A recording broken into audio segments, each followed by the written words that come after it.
Imagine, if you will, a journey not across space but deep into the abyss of time. We leave behind our familiar world of bustling cities, green forests, sprawling continents. Our destination is a planet that is both alien and yet, fundamentally, our own home. We arrive 3.5 billion years in the past, during an immense geological chapter known as the Archean Eon. Here, the Earth is a young, volatile, and almost unrecognizable place.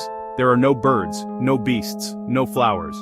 This is a world of stark, raw, and silent majesty, a planet waiting on the cusp of the greatest story ever told, the story of life. The air itself is a strange and hostile mixture, thick with gases that would be toxic to us today. Carbon dioxide dominates the atmosphere, creating a powerful greenhouse effect that traps the sun's heat.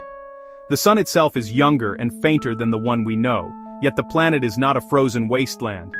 Instead, it is a hot, humid world, shrouded in a perpetual haze. There is no protective ozone layer to shield the surface from the sun's harsh ultraviolet radiation.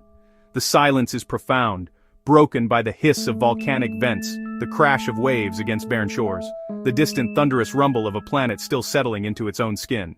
Let us look closer at the landscape of this ancient Earth. The land is not the fertile soil we are accustomed to. It is a world of stark, naked rock, great formations of black basalt. The cooled blood of volcanoes stretch for miles, untouched by the gentle caress of moss, the grip of tree roots. There are no rolling green hills, only the jagged, sharp edges of newly formed mountains, the smooth, weathered surfaces of ancient cratons. The color palette is one of grays, blacks, reddish-browns, the hues of mineral and stone. Rain, when it falls from the thick clouds, runs in torrents over these barren surfaces, carving channels and gullies, carrying sediments down towards the vast, encompassing ocean, in a slow, relentless process of erosion. The sky above is a spectacle of alien beauty. It is not the familiar, welcoming blue we cherish. Instead, it likely glows with a pale, orange, reddish tint. This is due to the dense atmosphere rich in carbon dioxide and methane, which scatters sunlight differently than our modern oxygen-rich air. Clouds are thick and heavy, perpetually obscuring the faint young sun and casting the world in a dim, diffused light. At night, the show is even more spectacular. The moon, being much closer to the Earth than it is today, appears immense in the sky, a colossal, cratered sphere dominating the darkness. Its powerful gravitational pull creates enormous, rapid tides that sweep across the shallow coastlines with incredible force, shaping the shore with a daily, rhythmic violence. And then there is the ocean. It is not a blue ocean, but a strange, murky green. Vast quantities of dissolved iron wash from land into the sea. Without free oxygen to rust it out, the iron remains in solution, tinting the global ocean an eerie, olive hue. Out of this primordial mix of chemicals, energy, and water, the first flicker of life emerged. It was not a sudden dramatic event, a slow, step-by-step increase in chemical complexity, in warm, shallow coastal waters and on mineral-rich surfaces of deep-sea hydrothermal vents. Simple, organic molecules, the building blocks of life, began to form. Amino acids, nucleotides, forged by lightning, UV radiation, geothermal heat. These molecules started to link together, forming long, complex chains. Polymers, capable of storing information and catalyzing reactions. This was the prebiotic phase, the chemical overture, the critical leap, formation of the first cell. Non-living chemistry became living biology. Complex molecules became enclosed in a simple membrane, a fatty bubble. That first primitive cell wall was revolutionary. It allowed the cell to maintain a stable internal chemistry, to concentrate needed molecules, and to protect internal machinery from the chaotic ocean. Inside this protective sphere, life processes began in earnest. The birth of an individual, self-contained, self-sustaining. These first beings were incredibly simple, simpler than any modern single-celled organism. We call them prokaryotes, or bacteria. No nucleus, no complex internal organelles. A strand of genetic material, likely RNA at first, then later DNA, floating in cytoplasm.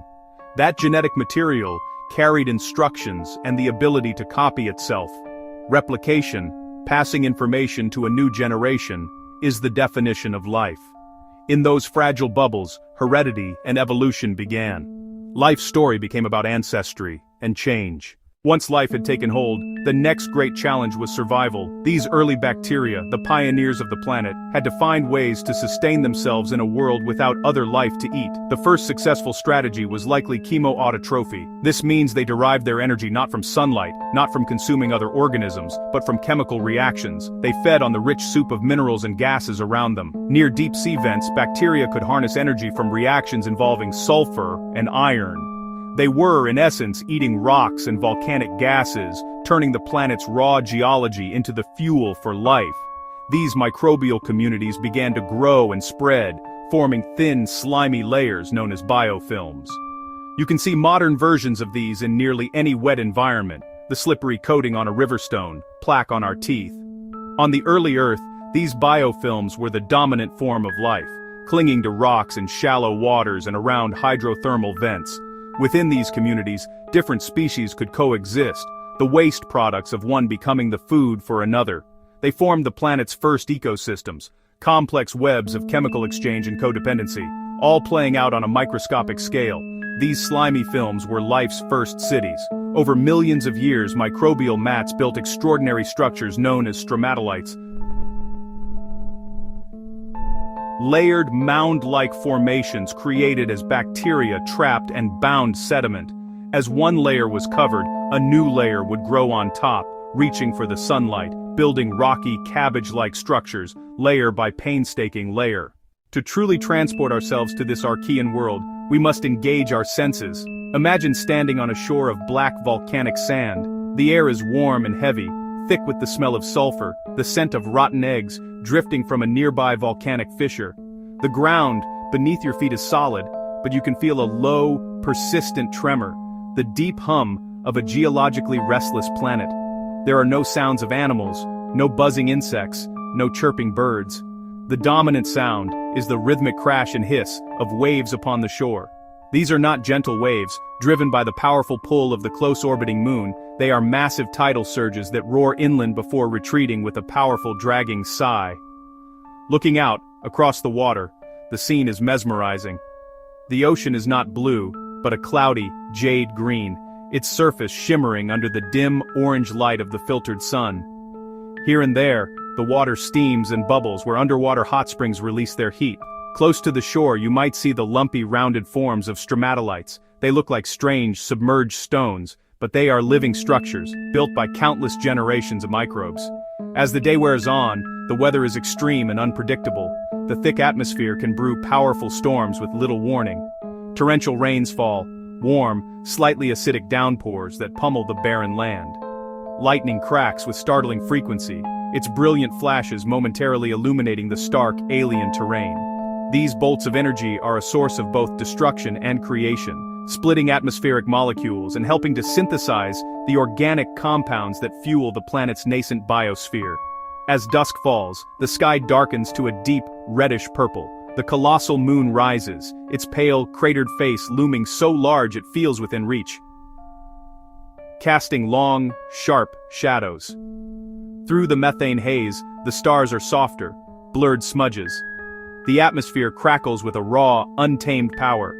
The silence deepens, now punctuated only by the gurgle of a geothermal vent or the distant boom of a meteorite impacting miles away, a world of profound solitude and raw, elemental power. The importance of this distant, seemingly quiet era cannot be overstated. It was during this time that life established its first unbreakable foothold on our planet. The simple bacteria that thrived in the Archean Ocean were the ancestors of all life that would ever exist.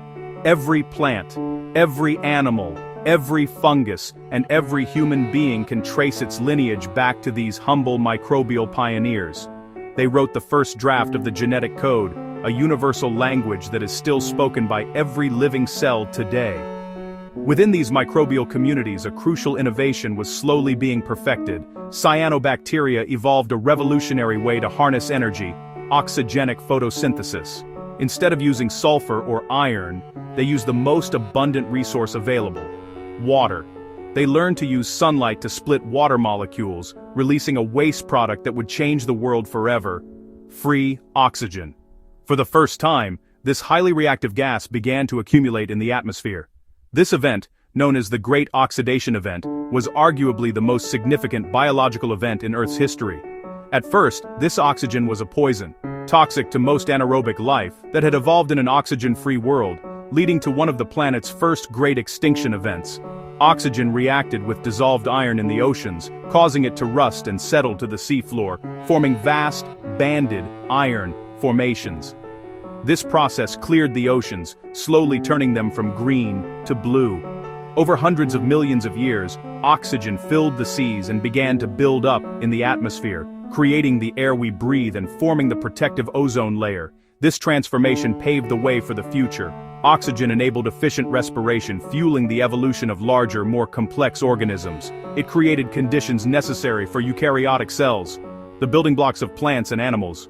The quiet, patient work of ancient bacteria terraformed the planet, changing its oceans, its atmosphere, and its destiny, giving rise to the vibrant, diverse, oxygen-rich world we inhabit today.